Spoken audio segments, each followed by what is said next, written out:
Pungli di Indonesia menjadi sebuah luka lama yang tak akan pernah kunjung sembuh. Pernahkah Anda sedang asik menikmati liburan, lalu tiba-tiba didatangi seseorang untuk meminta uang parkir, tanpa seragam resmi, tanpa karcis, dan tanpa bukti? Atau diminta uang administrasi saat mengurus dokumen? Padahal seharusnya semua itu gratis, bukan? Jika iya, Anda tidak sendiri. Fenomena pungutan liar alias pungli sudah seperti penyakit kronis yang menjalar di berbagai aspek kehidupan masyarakat di Indonesia. Pungli bukan hanya soal uang recehan. Ia adalah cermin dari sistem yang rusak, keadilan yang pincang, dan budaya yang diam. Lalu, kenapa sih pungli bisa begitu mengakar? Mari kita bongkar satu persatu di sini.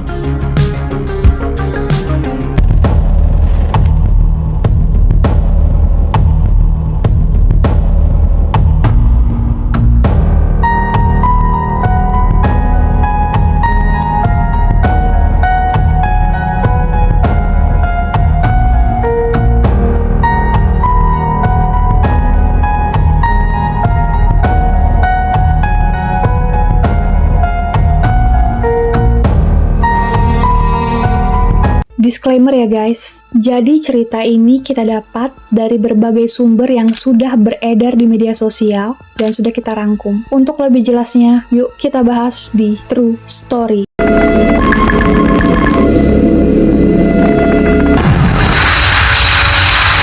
Juga sedang ramai di media sosial, seorang pria yang diduga preman terlibat adu mulut dengan pengguna kendaraan di kawasan Pasar Kopro, Jakarta Barat. Dirinya tidak terima lantaran diberikan jasa uang parkir sebesar Rp2.000. Ia mengancam akan mengempeskan ban mobil milik korban jika uang yang diberikan tidak sesuai, yaitu sebesar Rp5.000.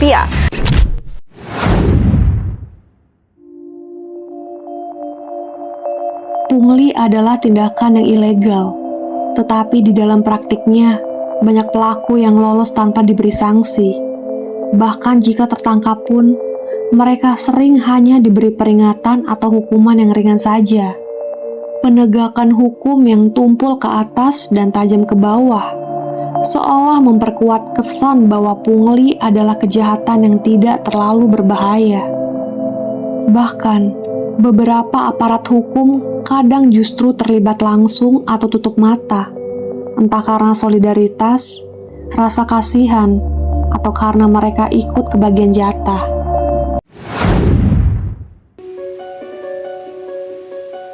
Bayangkan sebuah tempat wisata yang tampaknya menyuguhkan keindahan, seperti pantai, pegunungan, air terjun, wisata sejarah lainnya, seperti candi, dan banyak lagi destinasi lainnya. Namun di balik pesonanya tersembunyi kondisi yang sangat mengecewakan. Tanpa adanya pos parkir resmi, tanpa kamera pengawas yang menjaga, dan tanpa pengelola yang jelas.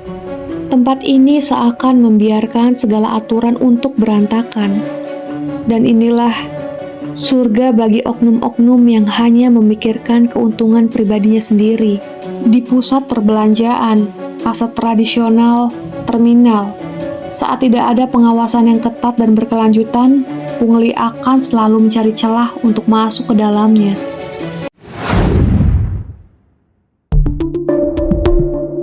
Yang membuat pungli makin subur adalah budaya permisif dari masyarakat. Banyak orang yang memilih diam, membayar, dan kemudian lanjut jalan kembali. Kalimat seperti, paling cuma 2.000, atau yang penting aman lah, jadi pembenaran yang terus menghidupi praktik ini. Dan yang lebih mengkhawatirkan, anak-anak kecil yang melihat orang tuanya membayar pungli akan menganggap itu sebagai hal yang wajar.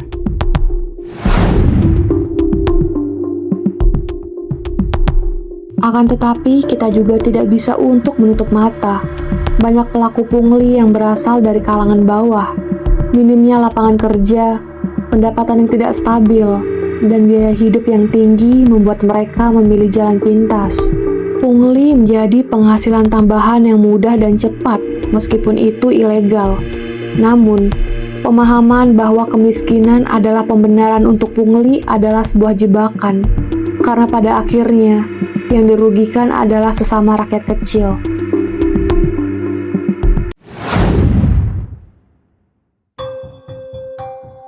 Tidak semua orang tahu bahwa parkir tanpa karcis itu sebenarnya bisa dilaporkan, dan tidak semua paham bahwa ada saluran aduan untuk pungli.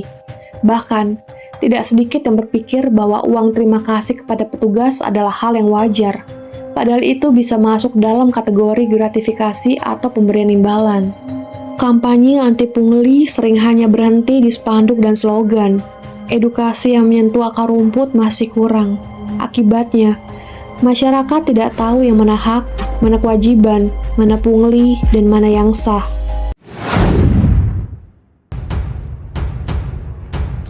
Pengelola tempat wisata yang membiarkan pungli parkir terjadi. Sekolah yang membebankan biaya yang tidak jelas atas nama sumbangan sukarela, atau petugas di kantor pemerintahan yang meminta uang rokok agar urusan cepat selesai.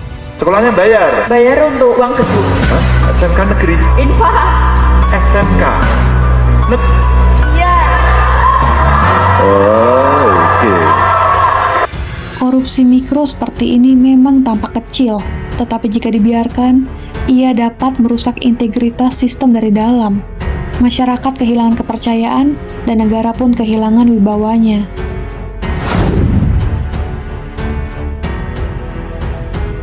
Beberapa pungli bersembunyi di balik istilah retribusi, biaya administrasi, atau iuran sukarela. Kurangnya kejelasan tentang berapa tarif resmi dan kemana uang itu mengalir membuat masyarakat bingung membedakan mana yang sah dan mana yang liar. Celakanya, seringkali tidak ada papan informasi atau sosialisasi tarif yang resmi di tempat umum. Oknum pun memanfaatkan kekosongan informasi ini untuk mematok tarif semaunya. Lalu, haruskah kita diam? Tentu jawabannya adalah tidak. Perang melawan pungli adalah tanggung jawab kita bersama. Ada beberapa langkah yang bisa dilakukan di masyarakat, antara lain adalah: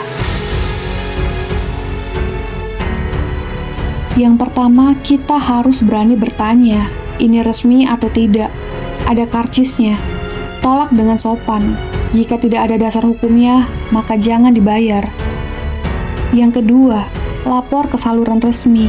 Pemerintah punya kanal pengaduan seperti Saber Pungli, lapor.go.id, atau melalui aplikasi pengaduan daerah.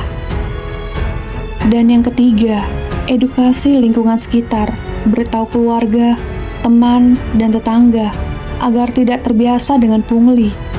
Kemudian yang terakhir, kita berhak untuk terus menekan pemerintah, dorong agar pengawasan dan penindakan lebih nyata, bukan hanya seremoni.